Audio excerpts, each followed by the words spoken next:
Second coat of fillers on.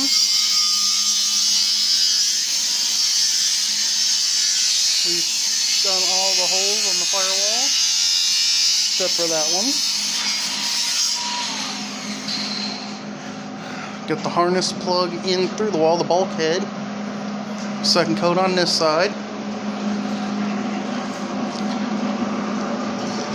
Scotty's making fillers for the bottoms of the fenders. These are pretty bad. This side, we don't know what we're going to do here yet, but it's all gone basically. We might have to cut that out and remake that whole edge, pull this entire fender off.